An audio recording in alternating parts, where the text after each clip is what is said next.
Gloire à Dieu. Voilà, eh bien on suit donc le fil historique de la Bible. Et voilà, on est parti du livre de la Genèse et on est arrivé au temps de Salomon.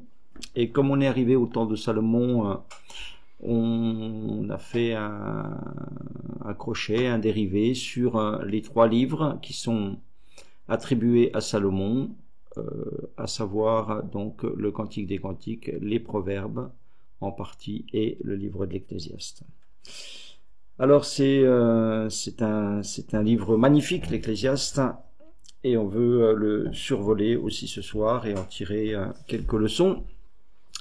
Alors en hébreu, le titre c'est le Kohelet. Le Kohelet, voilà, c'est un mot qui vient d'un autre mot hébreu, le Kaal, qui signifie assemblée, et donc par extension le Kohelet c'est l'enseignant, c'est le prédicateur. Voilà. Dans beaucoup de dictionnaires, vous trouverez que Kohelet signifie prédicateur.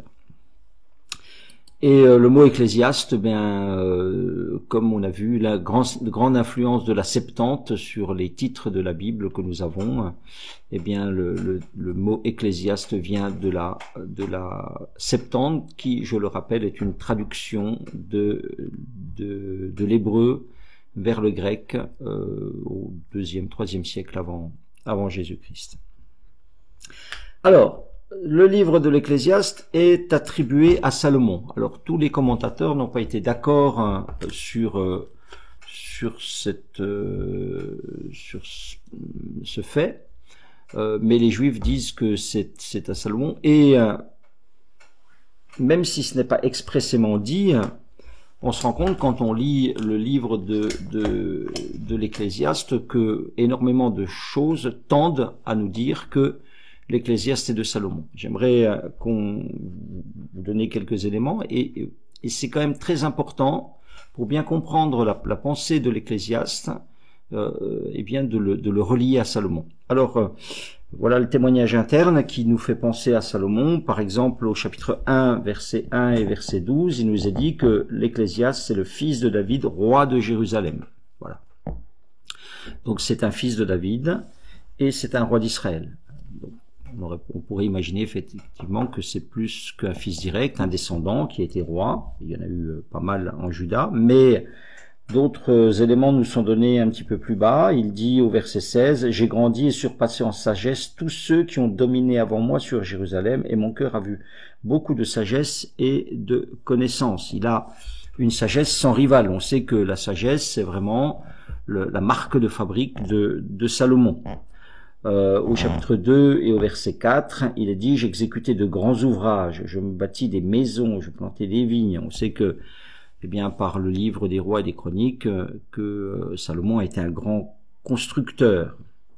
Au chapitre 2, versets 8 et 9, il est dit « Je m'amassais de l'argent et de l'or et les richesses des rois et des provinces, je me procurais des chanteurs, des chanteuses, des délices des fils des hommes, des femmes en grand nombre. » Tout cela aussi bien correspond bien avec Salomon, sa richesse, sa grandeur sans égale, et puis son grand nombre de femmes, tel que ça nous est dit dans le livre des rois. Et puis au chapitre 12 et au verset 11, j'ajouterai encore « Outre que l'Ecclésiaste fut un sage, il a encore enseigné la science au peuple, et il a examiné, sondé et mis en ordre un grand nombre de sentences. » Et là, ça se recoupe encore avec le livre des rois qui nous dit que, eh bien, Salomon a parlé sur tous les sujets, et qu'il a mis au point plus de 3000 sentences. Voilà. Alors, en réalité, aucun autre descendant de David ne correspond à cette description. Donc, par la description interne, nous sommes là comme une évidence en face de Salomon. Alors, comme je vous ai dit, déterminer que Salomon est l'Ecclésiaste est important pour la compréhension de ce livre, qui est, c'est vrai, un petit peu difficile à comprendre, qui peut un petit peu laisser perplexe celui qui le lit, parce que bon, c'est pas forcément très encourageant. Il y a beaucoup de pensées assez incrédules, assez pessimiste. Il y a des choses, quelqu'un d'assez sceptique finalement. Et l'Ecclésiaste qui a fait un petit peu le tour de la vie est assez désabusé. C'est un homme désabusé et par moments désespéré. Il est dit au chapitre 2, verset 20, « J'en suis venu à livrer mon cœur au désespoir. » Voilà. En même temps, l'Ecclésiaste parle beaucoup de Dieu, on va le voir, mais vous voyez, c'est quand même curieux. C'est un livre qui est curieux quand on le lit comme ça. On a pu se poser la question avec le Cantique des Cantiques, c'est mais qu'est-ce que ce livre fait dans la Bible? Qu'est-ce qu'il peut nous apporter? Comment comprendre la place d'un tel livre dans l'Écriture? Alors, pour bien comprendre ce livre, en tous les cas, c'est moi la compréhension que j'en ai. Je l'ai lu de nombreuses fois et pour cette semaine, je l'ai lu 2 ou 3 fois. Eh bien, je crois que c'est justement très important de le replacer dans le contexte. De toute façon, il faut replacer toujours les Écritures, ce que vous lisez, dans leur contexte. Voilà. Un verset, vous le replacez dans le contexte du chapitre. Le chapitre, vous le replacez dans le contexte du livre. Le livre, vous le placez dans le contexte de son époque, etc. Si vous sortez les choses de leur contexte, vous en perdez le sens. Donc, on va le replacer, ce livre, dans le contexte de la vie de Salomon. Et il y a 2 choses qui vont tout de suite nous expliquer la tonalité de ce livre, un petit peu désabusé, un petit peu désespéré. Premièrement,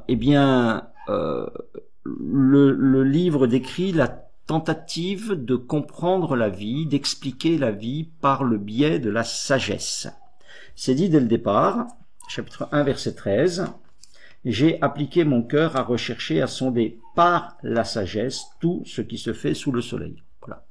Si vous avez un peu le thème du livre qui est là, j'ai appliqué mon cœur à rechercher, à sonder par la sagesse tout ce qui se fait sous le soleil. Et puis, il le dit encore par la suite, au chapitre 7, au verset 23. Il le dit là encore, il dit « J'ai éprouvé pour cela, tout cela par la sagesse, j'ai dit je serai sage, et la sagesse est restée loin de moi. » Les mots « sage » ou « sagesse » reviennent 40 fois, plus de 40 fois, dans tout le livre. Donc c'est vraiment la démarche d'un sage qui essaye de comprendre le sens de la vie par le biais de la sagesse. Donc ça déjà, c'est tout à fait la marque de fabrique de Salomon. Et puis la deuxième chose, c'est que il apparaît assez clairement lorsqu'on lit l'Ecclésiaste que c'est quelque chose qui a été écrit à la fin de la vie, une fois que toutes les expériences ont été vécues. Vous vous souvenez qu'on a dit que des 3 livres de Salomon correspondent aux 3 périodes de sa vie. Le Cantique des Cantiques, c'est dans sa jeunesse. Les Proverbes, c'est dans sa maturité. Et puis voici l'Ecclésiaste qui est écrit dans sa vieillesse. Il a régné, il a vécu, il a fait toutes ces choses. Il raconte toutes les choses qu'il a fait dans sa vie. Et c'est donc sa réflexion à la fin de sa vie, après de nombreuses expériences diverses, variées. Chapitre 2, verset 10, par exemple, il dit « Tout ce que mes yeux avaient désiré, je ne les ai point privés, je n'ai refusé à mon cœur aucune joie. » Donc, c'est toutes les expériences de sa vie. Et on se souvient, après avoir lu le livre des rois, que à la fin de sa vie, le cœur de Salomon ne fut pas tout entier à l'Éternel. Il nous est dit que à cause des femmes qu'il avait mariées, qui étaient des femmes étrangères, qui avaient des cultes idolâtres à Jérusalem, eh bien que le cœur de Salomon est allé vers les dieux de ces femmes. Voilà. Donc il a favorisé l'idolâtrie à Jérusalem. Il a montré par là que finalement il n'avait pas vraiment réalisé qui est le Dieu de l'Alliance. Ça c'est important. D'ailleurs, lorsque vous lisez tout le livre de l'Ecclésiaste, lorsqu'il est parlé de Dieu, le mot Dieu revient une 40aine de fois aussi. Il est toujours parlé que de Dieu, c'est-à-dire de Elohim. Et il n'est jamais parlé de Yahvé, c'est-à-dire qu'on traduit dans nos Bibles par l'Éternel. L'Éternel, c'est le Dieu de l'Alliance. Dieu Elohim, c'est au commencement Dieu créa les cieux et la terre. Hein. Donc là, c'est Elohim, c'est le créateur, c'est le Dieu existant.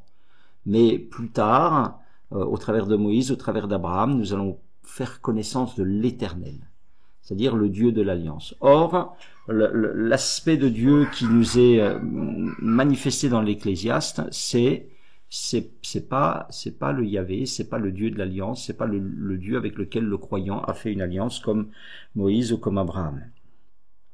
Et finalement, donc, on va voir que l'Ecclésiaste, c'est la réflexion d'un homme qui n'a pas eu la révélation du Dieu de l'Alliance. Il a une croyance en Dieu, une connaissance de Dieu.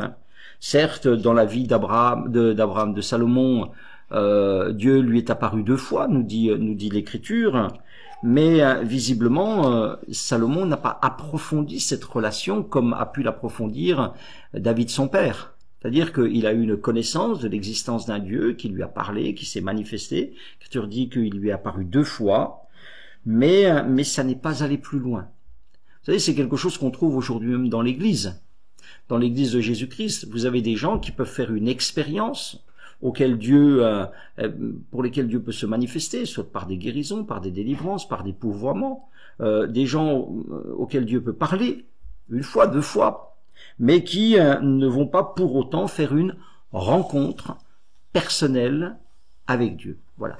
Il y a une grande différence entre avoir vu Dieu agir dans sa vie, comme Salomon, et ne pas être plus loin, ne pas avoir fait vraiment une rencontre personnelle avec ce Dieu-là. Donc, la quête de l'Ecclésiaste, c'est finalement de comprendre la vie par la sagesse. Et c'est un échec. Et c'est un échec. Et on retrouve ici cette parole de Jésus qui dit « Je te loue, Père », Matthieu 11, 25, « Je te loue, Père, de ce que tu as caché ces choses aux sages et aux intelligents, et tu l'as révélé aux enfants. » Et je vous fais remarquer les 2 mots qui sont là, « sage » et « intelligent ». Vous vous souvenez que c'est les deux mots, la sagesse et l'intelligence, ce sont les 2 jambes sur lesquelles repose la sagesse. On a vu ça quand on a fait les proverbes la semaine dernière. C'est les 2 mots qui caractérisent la sagesse. C'est la sagesse elle-même et puis l'intelligence. Mais Jésus dit, je te loue, Père, de ce que tu as caché ces choses aux sages et aux intelligents. Par la sagesse et l'intelligence, on n'atteint pas Dieu. On ne trouve pas Dieu. Donc en résumé, Proverbe a souligné l'importance de la sagesse pour conduire sa vie. Voilà, on a dit que les proverbes équilibraient les psaumes. Les psaumes nous parlaient de cette relation mystique qu'on pouvait avoir avec Dieu, mais que, il y avait aussi, Dieu avait mis aussi les proverbes pour une sagesse, une manière d'aborder aussi la vie avec sa raison, se servir de sa raison, de son bon sens. Ça, c'est des choses voulues par Dieu et c'est des choses qui fonctionnent. Donc la sagesse est importante dans une vie. Mais l'Ecclésiaste, qu'est-ce qu'il va faire l'Ecclésiaste? Maintenant, l'Ecclésiaste, il va mettre en lumière les limites de la sagesse. Le Proverbe nous montre l'importance de la sagesse. L'Ecclésiaste vient maintenant équilibrer ce discours. Vous voyez, l'équilibre, l'Écriture, elle s'équilibre, les livres équilibrent les choses. Le Proverbe va équilibrer les psaumes, dans l'aspect mystique, et voici que l'Ecclésiaste va équilibrer les proverbes en montrant que la sagesse, elle est limitée. On verra tout à l'heure toutes les limites de la sagesse. Donc maintenant que je vous ai un peu posé le décor, je vous ai mis un peu le contexte dans lequel ce livre a été écrit, je voudrais vous proposer d'entrer un petit peu dans le détail de ce livre, et puis de le voir ce soir en essayant de suivre le fil de la pensée de celui qui l'a écrit, de Salomon. Voilà, on va bien comprendre, suivre le fil de sa pensée et voir où est-ce qu'il veut en venir en nous disant tout ce qu'il nous dit. Alors, la première chose qu'on va établir, c'est que les observations de l'Ecclésiaste, elles se déroulent sous le soleil. Chapitre 1, verset 3, d'entrée il dit « Quel avantage revient-il à l'homme de toute la peine qu'il se donne sous le soleil ?» Sous le soleil, c'est-à-dire sur la terre, 24 fois, l'expression revient dans le livre de l'Ecclésiaste, 24 fois, avec cette formule aussi, cette phrase qui est restée célèbre, il n'y a rien de nouveau sous le soleil, rien de nouveau sous le soleil, voilà, on la doit à l'Ecclésiaste. Et donc sous le soleil, il fait un premier constat, c'est le petit préambule, c'est-à-dire la petite introduction, les 10 premiers versets que nous avons avant eh bien d'aborder le discours. Il y a 10 versets là qui sont un préambule dans lequel il nous dit que il fait un constat, c'est que le temps est un éternel recommencement qui nous dépasse et contre lequel on ne peut rien. Voilà. Et que voilà, c'est le constat, la sagesse, c'est le constat des choses. Donc il fait ce constat. Hein, on va pas le lire, ça serait trop long. Mais il fait ce constat que le temps est là, le temps s'écoule, et puis c'est un éternel recommencement. Il parle de l'eau qui va toujours à la mer, le soleil qui se lève tout le temps, etc. Et puis donc, il commence son discours, versets 12 et 13. Moi, l'Ecclésiaste, j'étais roi d'Israël à Jérusalem, j'ai appliqué mon cœur à rechercher, à sonder par la sagesse tout ce qui se fait sous le soleil. C'est une occupation pénible. Voilà. Et il va nous présenter la vie vue et vécue par le prisme de la sagesse. Et il va là du chapitre 1, verset 12 je vais aller au chapitre 2, verset 13, donc dans dans cette première partie, eh bien il va nous rappeler que tout ce qu'il a vécu, tout ce qu'il a voulu expérimenter au travers de la sagesse. Alors on rappelle ici que la sagesse dont la Bible parle est la discipline consistant à appliquer la vérité à la lumière de l'expérience. Voilà, c'est l'expérience. Donc il dit, j'ai considéré, j'ai vu, j'ai trouvé, j'ai appliqué mon cœur. Voilà, c'est cette approche par les sens, par l'intellect, de tout ce qui se passe sur la terre sous le soleil. D'accord ? Le proverbe, le machal, c'est les expériences, c'est la pensée reposant sur les expériences de la vie. Et donc il fait toute une vie vécue au travers de la sagesse, et puis il nous livre ses pensées à la fin de sa vie. Et qu'est-ce qu'il dit ?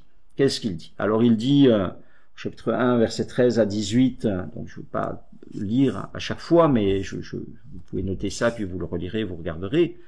Donc il dit que eh bien ces nombreuses expériences dans divers domaines. Alors dans le domaine de la connaissance, de la sagesse, il dit qu'il a tout testé. Il a été poète, il a été philosophe, il a été botaniste, il a été zoologiste. Il est l'homme le plus sage de son temps. Et puis il dit, j'ai appliqué mon cœur à connaître la sagesse, à connaître la sottise, à connaître la folie. Voilà, car avec beaucoup de sagesse, on a beaucoup de chagrin. Bon, il a vraiment, c'était le premier domaine de la sagesse.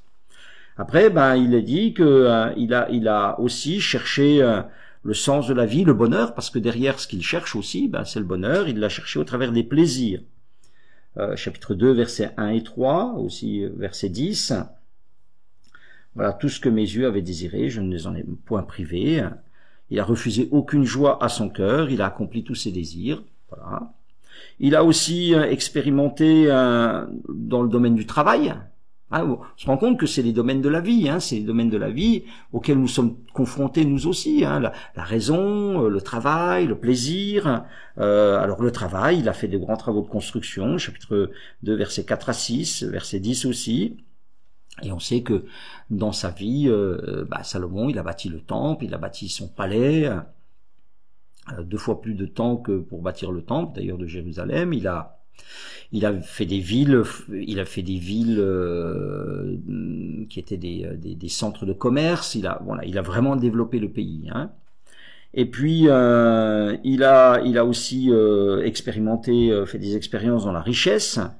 Chapitre 2, verset 7, il dit j'ai acheté des serviteurs, des servantes, j'ai eu leurs enfants nés dans la maison, j'ai possédé des troupeaux, de bœufs, de brebis, plus que tous ceux qui étaient avant moi dans Jérusalem.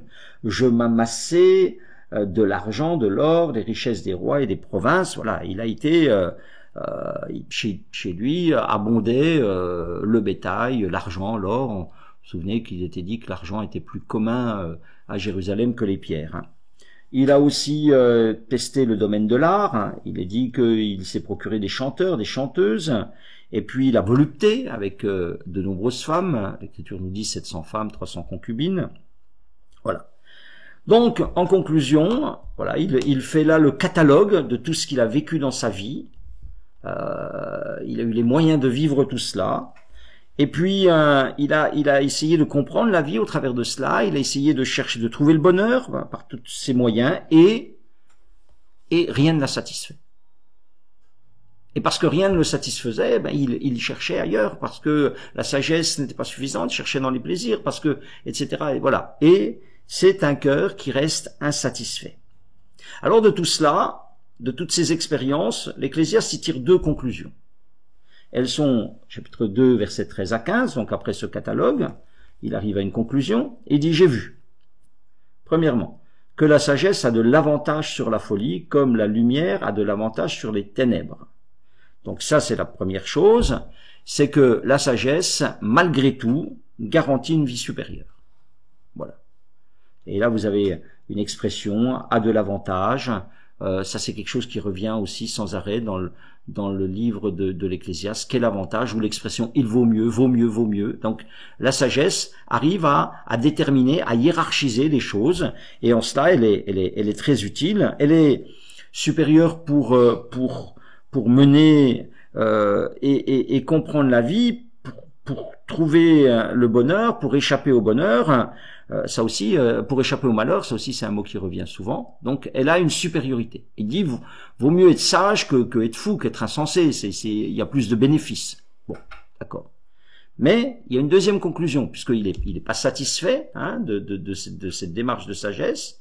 Il dit, oui, elle est profitable quand même, mais il y a un problème avec la sagesse. C'est qu'elle est limitée. Et il le dit là au verset 14, le sage a ses yeux sur la tête, l'insensé marche dans les ténèbres, mais j'ai reconnu aussi qu'ils ont l'un et l'autre un même sort. Et j'ai dit en mon cœur, j'aurai le même sort que l'insensé, pourquoi donc ai-je été plus sage? Et voilà le problème. C'est quoi son problème? C'est que cette sagesse ne fait pas de différence avec celui qui n'en a pas, et que cette sagesse, elle ne peut rien contre la mort. Et voilà le drame de l'Ecclésiaste. Voilà le drame terrible de l'Ecclésiaste. C'est que si cette sagesse lui donne une supériorité, en fin de compte, elle ne peut pas l'aider pour ce qui est de l'essentiel, c'est de préserver la vie. C'est-à-dire que toute cette jouissance qu'il a de la vie, qu'il peut avoir, un jour il va la perdre. Et il ne sait pas comment faire. Et la sagesse ne lui dit pas comment faire. Et à partir de là, donc, voyez un petit peu le fil de la pensée, Donc, il a appliqué par la sagesse à comprendre la vie, il a expérimenté, il arrive au bout, il tire des conclusions, il dit, bon, oui, il faut mieux être sage, mais j'ai un problème, c'est que je vais mourir, et je me rends compte que d'être sage, ça fait pas la différence. Et à partir de là, dans le long monologue qu'est l'Ecclésiaste, eh bien, vous avez un thème qui revient sans cesse, qui est un peu le fil conducteur de sa réflexion, c'est la mort. Je ne sais pas si vous avez lu l'Ecclésiaste et si vous avez remarqué ça, mais chapitre après chapitre, il n'y a pas un chapitre. Alors, je sais bien que le découpage des chapitres dans la Bible est totalement arbitraire.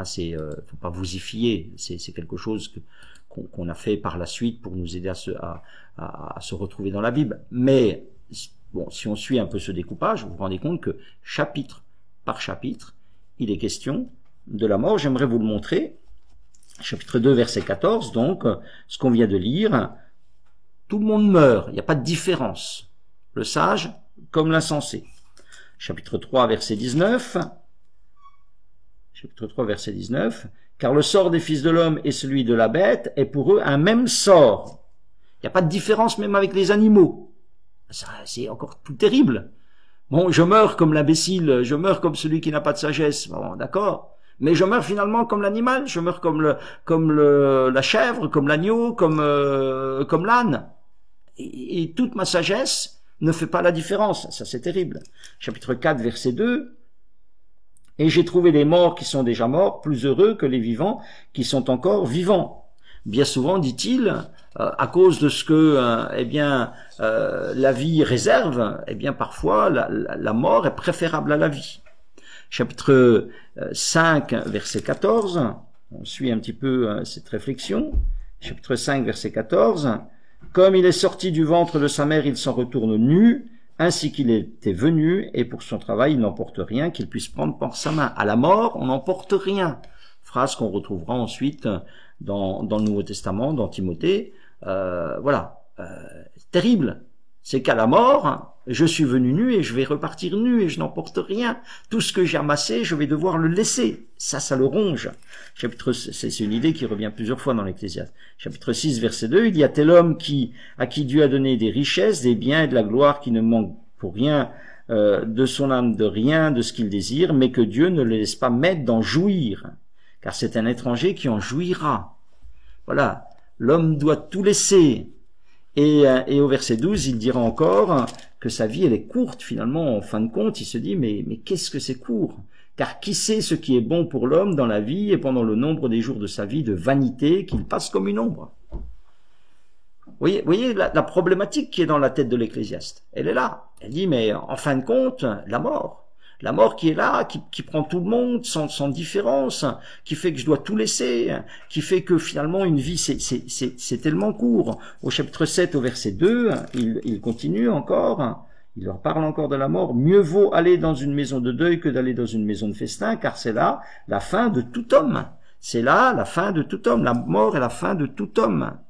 Et au verset 17, il dira que il y a aussi des morts avant l'heure. Il est dit, ne sois pas méchant à l'excès, ne sois pas insensé, pourquoi mourrais-tu avant ton temps? Voilà, donc voilà, et on peut, c'est pas garanti, on peut aussi raccourcir par une mauvaise gestion de sa vie, on peut aussi raccourcir sa vie. Il va dire au chapitre 9, au chapitre 8, verset 8, on continue, chapitre après chapitre, il est dit, l'homme n'est pas maître de son souffle pour pouvoir le retenir et il n'a aucune puissance sur le jour de sa mort. L'homme ne peut rien contre la mort. Au chapitre 9 et au verset 5, il dira que la mort est un oubli et qu'il n'y a rien après la mort. Au verset 10, au chapitre 9 et au verset 12, il dira que l'homme ne connaît pas non plus l'heure de sa mort. Ça veut dire qu'il n'a aucune prise, aucune maîtrise dessus. Au chapitre 10 au verset 14, il dira que tout ce qui se passe après notre mort nous dépasse totalement. On peut le lire. Il dit par exemple, l'insensé multiplie ses paroles, l'homme ne sait point ce qui arrivera et qui lui dira ce qui sera après lui. Chapitre 11 verset 8, il va dire là, si donc un homme vit beaucoup d'années et qu'il se réjouisse pendant toutes ces années, qu'il pense aux jours de ténèbres qui seront nombreux. C'est qu'il y a une éternité derrière, hein. Ecclésiaste parle de l'éternité. Et puis au chapitre 12, dans le dernier chapitre, il parle de cette lente dégradation physique qu'est la vie, la vieillesse, et qui se termine par la mort. Et vous avez une manière extraordinaire de parler de la mort. Avant que le cordon d'argent se détache, que le vase d'or se brise, que le seau se rompe sur la source, que la roue se casse sur la citerne, avant que la poussière retourne à la terre comme elle y était, que l'esprit retourne à Dieu qui l'a donné. Voilà, c'est la conclusion et la finalité de toute vie. Et finalement, c'est ça qui provoque le grand désespoir du prédicateur. Parce qu'il ne peut rien avec toute sa grande sagesse. Il est l'homme le plus sage. Et il ne peut rien contre cet événement inéluctable de la vie. Et donc, il se rend compte que le résultat de toute cette recherche pour aboutir au bonheur, elle s'est révélée vaine. Et c'est là que apparaît bien cette expression qu'on retrouve sans cesse dans l'Ecclésiaste, vanité des vanités, tout est vanité. Ça, c'est la formule par laquelle finalement Salomon résume la quête, sa quête et sa vie. Voilà donc un autre mot qui est important dans le livre. Donc nous avons vu, il y a le mot sage, sagesse, 40 de fois. Maintenant, il y a le mot vanité. Le mot vanité, vous le retrouvez 38 fois, donc avec cette formule, vanité des vanités, tout est vanité. Alors, c'est intéressant peut-être le mot vanité, qu'on le considère dans son sens par rapport à l'hébreu. En hébreu, c'est hevel, et ça signifie vapeur, ça signifie fumée. Voilà, c'est-à-dire c'est une chose sans consistance. Vanité des vanités, tout est vanité. C'est une chose sans consistance, une chose qui n'a que de l'apparence, comme une fumée, vous savez, comme une vapeur. La vie est evil, ça veut dire elle est temporaire, comme une vapeur. Elle est éphémère, hein, comme une couche de fumée. Et vous avez ce paradoxe de la vie hein, qui est comme la fumée qui semble concrète. Et puis quand si vous essayez de saisir de la fumée, ben vous saisissez rien, hein, parce qu'il y a rien à saisir. Hein, elle s'échappe. Et c'est la même chose. La vie, vous croyez comprendre la vie, vous pouvez penser saisir, et puis finalement c'est tellement complexe que hop, vous saisissez. Et c'est pour ça qu'il dit vanité et poursuite du vent. Et poursuite du vent, hein, c'est-à-dire poursuivre quelque chose, poursuivez du vent, vous allez le poursuivre, mais sans jamais pouvoir l'attraper. Et il dit vanité, tout est vanité, tout est vanité. Ça veut dire que il y a pas une chose à laquelle on peut se raccrocher. Tout est vanité. Si encore il y en avait une, mais il n'a pas trouvé, hein, il a dans tout ce qu'il a expérimenté, il a pas trouvé une chose pour pouvoir se raccrocher. Voilà, tout est vapeur, tout est fumée. C'est là, je crois le saisir, et puis tout d'un coup, quand j'ai saisi, ben non, ça m'échappe. Donc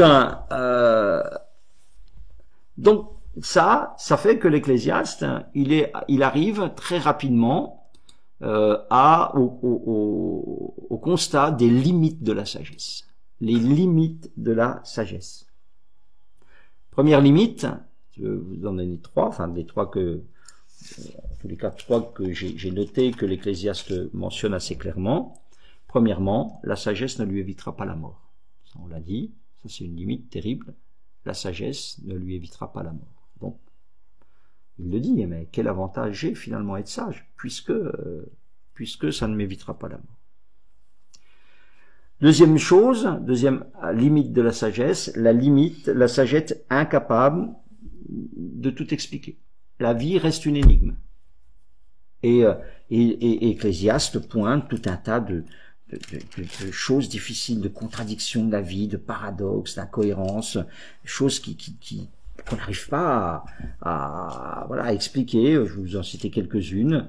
Chapitre 7, verset 15. J'ai vu tout cela pendant les jours de ma vanité. Il y a tel juste qui périt dans sa justice. Il y a tel méchant qui prolonge son exigence dans sa méchanceté. Voilà, c'est des choses qu'on constate aujourd'hui. Les chrétiens, on dit voilà, on marche avec le Seigneur, on est fidèle à Dieu, on croit, etc. Et pourtant, il peut nous arriver parfois des difficultés que des gens qui vivent ouvertement dans le péché n'ont pas. Où est la logique? Voilà, c'est pas toujours facile à saisir. C'est pas toujours facile à saisir. Ou au chapitre 7, verset 23. J'ai éprouvé tout cela par la sagesse, j'ai dit je serai sage, et la sagesse est restée loin de moi. Et la sagesse est restée loin de moi. Au chapitre 8, verset 10, j'ai pris que quelques versets. Alors j'ai vu des méchants recevoir la sépulture et entrer dans le repos, et ceux qui avaient agi avec droiture s'en aller loin du lieu saint et être oubliés dans la ville. Voilà. Il dit, je comprends pas. Je ne comprends pas. La sagesse me donne pas une clé pour comprendre ça. Je peux pas expliquer ça. Ou au chapitre 10, verset 7, là aussi, il dit, par exemple, « Il est un mal que j'ai vu sous le soleil, comme une erreur provenant de celui qui gouverne. » J'ai vu, verset 7, des esclaves sur des chevaux, et des princes marchant sur terre comme des esclaves. Je comprends pas. Pourquoi l'ordre des choses est renversé? Pourquoi? Je comprends pas, je peux pas vous l'expliquer, dit-il. Donc, c'est la deuxième limite de la sagesse n'arrive pas à lui expliquer. La vie reste une énigme. Voilà, la vie reste une énigme. Et puis, troisième limite de la sagesse est incapable de garantir le bonheur et la réussite. Hein, on l'avait dit, ça déjà avec les proverbes, c'est que les proverbes ne garantissent pas la réussite et le bonheur, mais que les proverbes vous donnent un cadre dans lequel vous avez plus de probabilité de réussir et d'être heureux. C'est vrai que vous avez plus de probabilité d'être heureux et de ne pas avoir de problème si vous êtes honnête que si vous êtes voleur. Parce que si vous êtes voleur, vous risquez d'avoir des conséquences, ou menteur, ou adultère, ou vous risquez dans toutes ces situations-là des retours de bâton. Que si vous avez une vie qui se garde du péché, vous allez vous éviter des problèmes. Mais ça ne garantit pas systématiquement aucun problème dans votre vie, chapitre 9, verset 11, sur ce point. J'ai encore vu sous le soleil que la course n'est point aux agiles, la guerre aux vaillants, le pain aux sages, ni la richesse aux intelligents, ni la faveur aux savants, car tout dépend pour eux du temps et des circonstances. Voilà, c'est pas garanti. Voilà, c'est pas garanti, c'est pas automatique. C'est ce qu'on avait vu avec les proverbes. Donc, il fait le constat, ce constat des limites de la sagesse par dans ce triple regard que nous avons eu là maintenant, et devant le constat de l'impuissance de la sagesse qu'il considérait comme supérieure à tout, eh bien, l'Ecclésiaste ne voit que deux choses à faire. Il dit, qu'est-ce que je fais maintenant? Qu'est-ce qu'il faut faire? Qu'est-ce qu'il faut faire devant cette vie qui est là, qui est evil, qui nous échappe, qu'on ne saisit pas? Vous pouvez avoir toute la sagesse que vous voulez, vous n'aurez pas toutes les clés. Qu'est-ce qu'on fait? Comment on vit avec ça? Alors là, il donne deux directions. La première direction, c'est de profiter des bonnes choses de la vie qui sont de toutes les manières un don de Dieu. Et ça revient sans cesse dans l'Ecclésiaste. Voilà, c'est sous cette forme-là, chapitre 2, verset 24. Il dit, donc, il n'y a de bonheur pour l'homme qu'à manger et à boire et à faire jouir son âme du bien-être au milieu de son travail. Mais j'ai vu que cela aussi vient de la main de Dieu. De 24, 3.12, alors 3.12 c'est ici, il le dit. J'ai reconnu qu'il n'y a de bonheur pour eux qu'à se réjouir et à se donner du bien-être pendant la vie. Mais si un homme mange, boit et jouit du bien-être au milieu de tout son travail, c'est là un don de Dieu. Voilà. 3.22, vous aurez le même discours. Et j'ai vu qu'il n'y a rien de mieux pour l'homme que de se réjouir de ses œuvres. C'est là sa part. Voilà. C'est là sa part. C'est ce qu'il fera jouir c'est car qui le fera jouir et de ce qui sera après lui. Donc, qui profite de sa vie pendant qu'il est en vie. Hein, voilà, c'est un don de Dieu. Il va le dire encore en 5.17, en 8.15, en 9.17, je lis juste le dernier. Donc 5.17, 8.15, 9.17, la dernière fois où je l'ai relevé. Les paroles des sages tranquillement écoutées valent mieux 9.17 que les cris de celui qui domine la sagesse. J'ai dû me tromper de référence. Bon, c'est pas celle-là exactement. On va prendre 8.15 alors. 8.15. Voilà, j'ai donc loué la joie parce qu'il n'y a de bonheur pour l'homme sous le soleil qu'à manger, à boire et à se réjouir. C'est là ce qui doit l'accompagner au milieu de son travail pendant les jours de sa vie que Dieu lui donne sous le soleil. Vous voyez, hein, c'est un discours qui revient sans cesse. C'est la première solution qu'il voit. Profiter de la vie, profiter des bonnes choses de la vie, le manger, le boire, parce que de toute façon c'est un don de Dieu. Donc n'ayez pas peur de cela. Ça c'est la première chose à faire à cause de l'impuissance de la sagesse. Puis la deuxième chose, c'est craindre Dieu. C'est craindre Dieu. C'est d'ailleurs au chapitre 12 au verset 15, à la fin, il dit écoutons la fin du discours, crains Dieu et observe ses commandements. C'est là ce que doit faire tout homme, car Dieu amènera toute œuvre en jugement au sujet de tout ce qui est caché, tant bien, soit mal. Et puis au chapitre 7, verset 18, il dit encore, d'ailleurs, cette fois dans l'Ecclésiaste, il est question de craindre Dieu. Chapitre 7, verset 18, par exemple. Il est bon que tu retiennes ceci et que tu ne négliges point cela, car celui qui craint Dieu échappe à toutes ces choses. Voilà. Vous trouvez ça encore, la crainte de Dieu, vous trouvez ça au chapitre 8 et au verset 12. Cependant, quoique le pécheur fasse 100 fois le mal et qu'il y persévère longtemps, je sais aussi que le bonheur est pour ceux qui craignent Dieu, parce qu'ils ont de la crainte devant lui. Voilà. 40 fois il est parlé de Dieu, vous avez le mot Dieu dans l'Ecclésiaste. 40 fois la sagesse, quasiment 40 fois vanité, et 40 fois le mot Dieu. Hein. Voilà, vous avez un peu cette espèce de triangle sur lequel eh bien on essaye de trouver, qui est en tension, hein, et sur lequel on essaye de trouver un équilibre. Et donc cette fois, cette exhortation, Dieu, mais quoi? Craindre Dieu, observer ses commandements. Et ça nous amène à la base de la sagesse. La crainte de l'Éternel est le commencement de la sagesse. Hein. Vous voyez que là, c'est en cohérence et en concordance avec les proverbes. Alors, voilà, ça c'est le fil de la pensée rapidement survolé de l'Ecclésiaste. Alors, c'est pourquoi c'est dans la Bible? Eh bien, parce que c'est l'histoire de tellement d'hommes. Et c'est un livre qui est tellement actuel. Et si vraiment il y a un livre actuel dans la Bible, c'est celui-là. Il y a aujourd'hui dans notre société des millions et des millions de gens, des millions et des millions d'ecclésiastes, et même dans nos églises. Même dans les églises du Seigneur, même dans les églises évangéliques, dans les églises du Seigneur, il y a des millions d'ecclésiastes. Ça veut dire quoi? Ça veut dire que c'est des gens qui croient en l'existence d'un Dieu suprême, bon, pas très bien défini, mais ils croient, comme on dit, qu'il y a quelque chose, mais des gens qui n'ont pas forcément la révélation de Dieu, qui n'ont pas expérimenté une rencontre personnelle avec Dieu, qui n'ont pas expérimenté le salut en Jésus, et qui n'ont que finalement que leur sagesse naturelle pour traverser la vie. Et la sagesse naturelle qu'ils ont, eh bien, elle se heurte à l'énigme de la vie.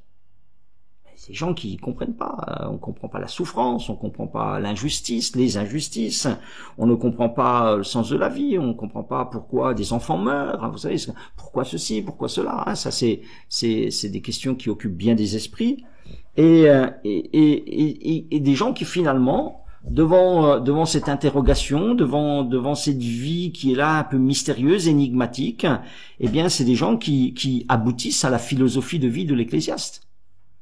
Il n'y a pour l'homme de bonheur qu'à manger et à boire et à faire jouir son âme du bien-être au milieu de son travail. Philosophie qui se résume aujourd'hui par une formule un petit peu plus courte, hein, mais que j'entends tellement souvent, qui dit il faut profiter. Il faut profiter. Combien de fois? Il faut bien en profiter. Profitons-en. Profitons-en, profitez. Voilà, ça c'est le maître mot. Hein, c'est le maître mot des gens aujourd'hui. Il faut profiter. C'est des ecclésiastes. C'est des ecclésiastes. Ce monde est plein d'ecclésiastes. Des gens qui regardent la vie, qui sont un peu dans le labyrinthe de la vie, dans lequel ils se sont perdus et qui trouvent pas l'issue. Voilà. Et même Dieu, pas forcément une issue, parce que oui, il y a un Dieu, mais pourquoi s'il y a un Dieu, pourquoi il fait rien, pourquoi ceci, pourquoi cela, pourquoi les injustices? Donc même Dieu n'est pas une réponse suffisante pour ces gens-là. Vous voyez? La mentalité de Salomon, elle se retrouve aujourd'hui dans ce qu'on appelle, vous avez c'est des courants philosophiques, hein, comme l'hédonisme ou les épicuriens. Voilà. L'épicurien, c'est la recherche du bonheur, mais par la satisfaction de plaisirs raisonnables. C'est plutôt Salomon. Voilà. C'est je profite de la vie, mais je reste sage. D'ailleurs, il le dit hein, au chapitre 2, il dit je devins grand, plus grand que ceux qui étaient avant moi à Jérusalem, donc j'ai eu les femmes, les chanteuses, les arts, etc. Et même ma sagesse demeura avec moi. Voilà. Ça, Salomon, c'est un épicurien. C'est je veux jouir des plaisirs de la vie, mais en restant raisonnable. Et puis l'hédonisme, eh bien c'est un petit peu plus poussé. C'est la recherche du plaisir comme but ultime de l'existence. Voilà, c'est pas tout à fait ça, Salomon, mais voilà, on a un petit peu les tendances qui sont aujourd'hui du profiter, du profiter. Ça n'est pas suffisant pour traverser la vie. Ça conduit au désespoir. Ça conduit au désespoir, ça conduit à avoir une vie blasée. Il manque une révélation. Il manque une révélation dans laquelle on a réellement l'amour de Dieu, la présence de Dieu qui ouvre notre esprit, qui ouvre notre cœur, qui nous donne de comprendre le sens des choses, qui nous explique qu'on n'est que de passage sur la terre, qui nous explique que eh bien les choses vont se continuer, qui nous explique que nous sommes en construction, etc., etc. Voilà. Mais ça, la sagesse n'est pas suffisante pour ça. Hein. Donc, vraiment, l'Ecclésiaste nous dit quoi? Nous dit qu'il est impératif d'avoir une révélation. D'avoir une révélation, que une bonne morale, on peut avoir une bonne morale, on peut avoir une bonne éducation, on peut avoir beaucoup de sagesse, beaucoup de réflexion, on peut avoir une vie menée avec prudence, mais tout ça, ça va pas suffire. Tout ça, ça va pas suffire. Voilà. Ça va pas suffire. Il faut une relation avec Dieu. Il faut une dépendance de Dieu. Il faut une présence de Dieu dans nos vies. Voilà. Donc, on rééquilibre. C'est un équilibre entre les psaumes, les proverbes, l'Ecclésiaste. Tout ça se rééquilibre. Et c'est pas l'un ou l'autre, c'est l'un et l'autre. C'est l'un et l'autre que nous devons prendre dans nos vies. Amen. Voilà. Et puis, vous avez beaucoup de sujets, hein, de réflexions qui sont intéressants hein, dans l'Ecclésiaste. Alors, par exemple, il est question de l'éternité, et puis il nous est dit que finalement, en comparaison de l'éternité, tout ce qui se fait sous le soleil est vanité.